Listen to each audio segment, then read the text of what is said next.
नमस्कार। राधे राधे। जय श्री कृष्णा। अंजू के नुस्खों में आपका बहुत बहुत स्वागत है। आज मैं आपको इस वीडियो में श्याम बाबा की एक सच्ची कहानी सुनाने जा रही हूँ, जो मैंने आपको पिछले मार्च में भी एक बार सुनाई थी। तो अब मैं आपके लिए दूसरी कहानी लेकर आई हूँ, जो श्याम बाबा के सच्चे भगत होते हैं और जो बाबा पर विश्वास रखते हैं। कहते हैं कि जब हमारी आस्था हो तो हर तरफ रास्ता हो जाता है।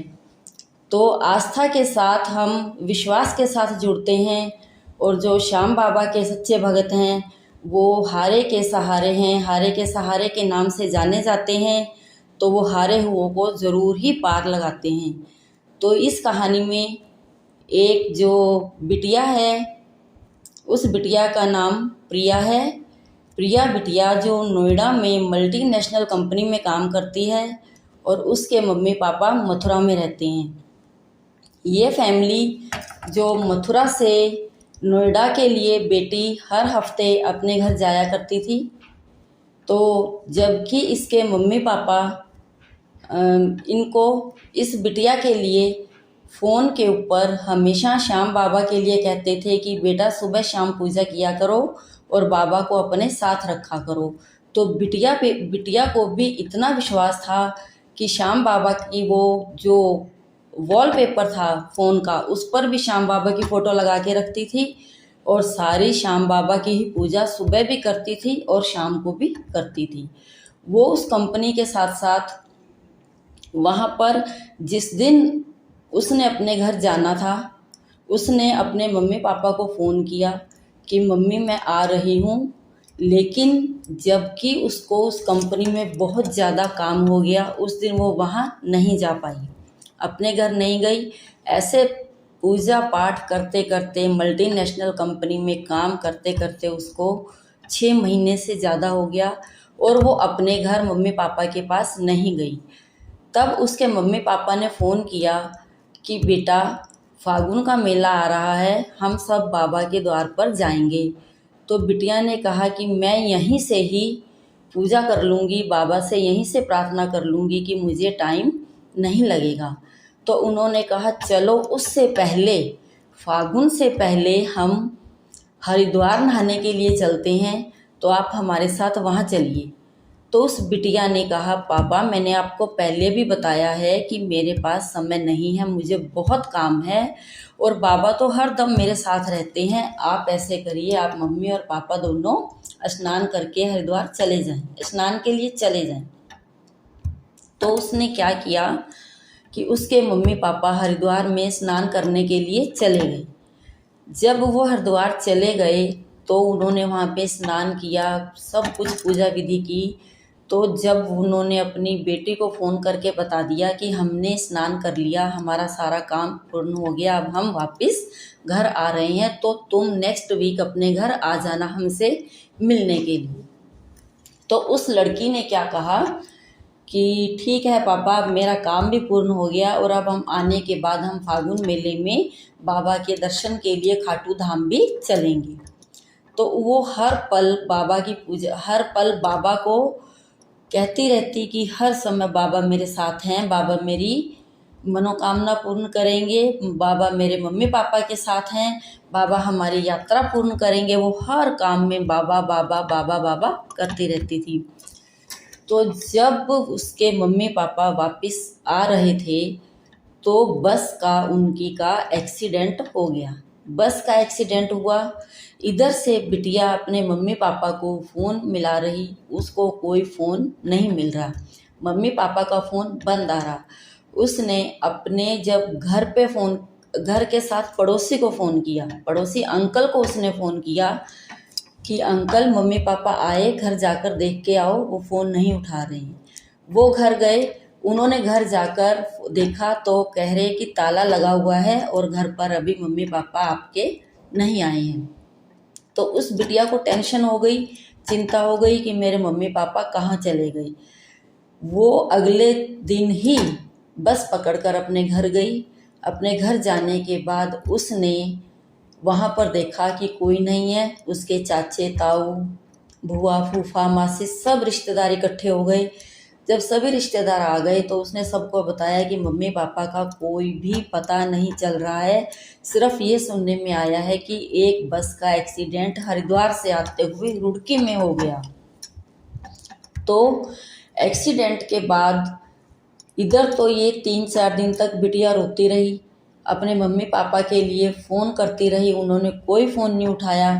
ये सारा दिन श्याम बाबा के मंदिर में आकर अपने घर में जो इन्होंने मंदिर बना रखा था वहाँ बैठकर रोती, सारा दिन रोती रहती कि अब मेरा इस दुनिया में कोई नहीं है बाबा आपके सिवा, क्योंकि मेरे मम्मी पापा को तो आज 4 दिन हो गए हैं तो वो पता नहीं कहाँ हैं और किस हाल में हैं।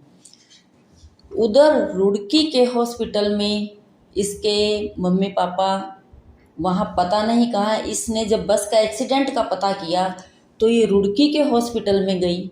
इसने अपने अंकल के साथ वहाँ जाकर सारा पता करा, जिसे कहते हैं वो डेड बॉडी के जो रखा होता है उसमें भी देख कर आई। पूरे रजिस्टर में इसने नाम देखे, घायलों में नाम देखा, मुर्दा घर में गई, वहाँ पर सारा इसने देखा। इसको अपने मम्मी पापा कहीं नज़र नहीं आए और हॉस्पिटल में ये चक्कर काट कर वापस अंकल के साथ अपने घर आ गई। घर आने के बाद ये दिन रात यही प्रार्थना करती कि श्याम बाबा मेरे मम्मी पापा कहाँ पे हैं, ठीक हैं, उन्हें मिलाओ, उन्हें घर लाओ, वरना तो मैं अकेली रह गई हूँ और आपने करना है जो कुछ भी करना है। इसने सारी डोर बाबा के ऊपर छोड़ दी। तो ऐसे 4-5 दिन बीतने के बाद इसके घर पे इसके पापा का फ़ोन आता है। तो इसके पापा का फ़ोन आता है तो फ़ोन के साथ हेलो बेटा कौन बोल रहा है। तो इसने कहा पापा मैं आपकी बिटिया बोल रही हूँ। तो कहते बेटा आप अपने अंकल को लेकर मथुरा के स्टेशन पर आ जाइए, हम वहाँ पर बस स्टैंड पर बैठे हैं। सॉरी स्टेशन में बस स्टैंड पर बैठे हैं, बस स्टॉप पर आप आ जाइए। जब उसने सुना तो बिल्कुल हैरान हो गई कि 4 दिन बाद मेरे जो पापा हैं उनका फ़ोन आया है और मम्मी। उसने पूछा पापा मम्मी कहाँ है। तो कह रहे मम्मी भी मेरे साथ है बेटा, आप जल्दी से आइए, हमें यहाँ पर कोई ऑटो टैक्सी नहीं मिल रही है तो हम घर आएंगे। तो वो बिटिया अपने अंकल के साथ मम्मी पापा को लेने के लिए चल दी। वो अपने मम्मी पापा को लेकर घर आई, खाना पीना हुआ, स्नान वगैरह हुआ। उसके बाद उसने पूछा कि मम्मी पापा आप 4 दिन तक कहाँ थे और आपका फ़ोन क्यों नहीं मिल रहा था। तो हुआ ये कि उन्होंने बताया कि बिटिया जब हमारा एक्सीडेंट हुआ तो हमें नहीं पता हम कहाँ थे। जब हमारी आँख खुली तो हम रुड़की के एक फ्लैट में थे, 3री मंजिल पर 11 नंबर हम फ्लैट पर थे।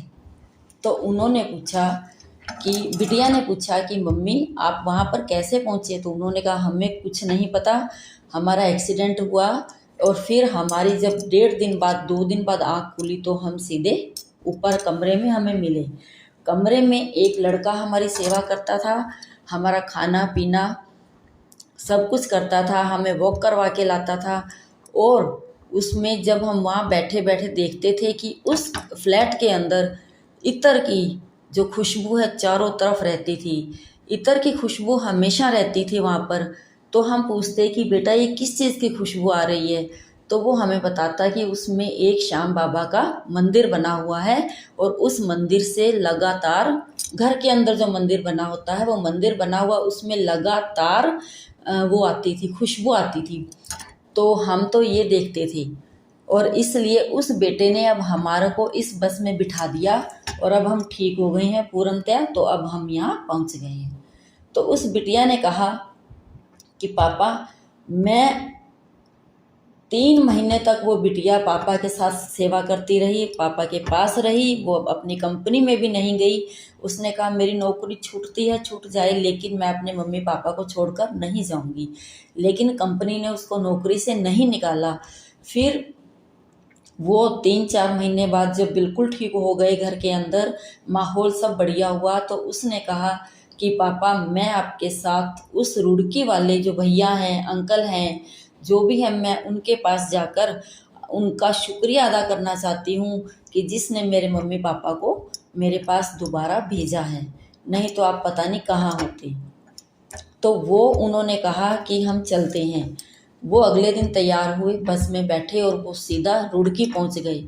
रुड़की पहुंचने के बाद जब वो उस सोसाइटी में जाने लगे तो जो बाहर गार्ड बैठे होते हैं उन्होंने उनको रोक दिया कि आप अंदर नहीं जा सकते। उन्होंने कहा कि क्यों नहीं हम अंदर जा सकते, हमें तो फलानी फलानी मंजिल पर फलाने फलाने आदमी से मिलने के लिए हमें वहाँ जाना है। तो उन्होंने कहा कि नहीं, आप वहाँ नहीं जा सकते। वो कहते वहाँ पर अंकल रहते हैं हमारे, हमें ज़रूर जाना है। वो वहाँ पहुँचे, वो बड़ी मुश्किल से गेट कीपर ने उन्हें जाने के लिए इजाज़त दी। वो गई, ऊपर गई तो उन्होंने ऊपर जाकर देखा, वहाँ पर लॉक लगा हुआ था। वो वापस आई तो उन्होंने गेट कीपर से कहा कि भैया गार्ड, वहाँ पर तो कोई भी नहीं है, वहाँ ताला लगा हुआ है। तो कह रहे हमने आपको पहले ही कहा है कि वहाँ पर तो 1 साल से कोई भी नहीं रहता है, वहाँ ताला बंद है। तो ये सुनकर उन तीनों के ऐसे रोंगटे खड़े हुए हो गए कि वो हैरान हुए कि जब पापा मम्मी 3 महीने पहले तो यहाँ पर रह कर गए हैं और ये कह रहे हैं कि 1 साल से यहाँ पर ताला लगा हुआ है, तो ये क्या बात हुई। तो उन्होंने सोचा हो ना हो ये तो श्याम बाबा की करामात है और कोई बात नहीं है।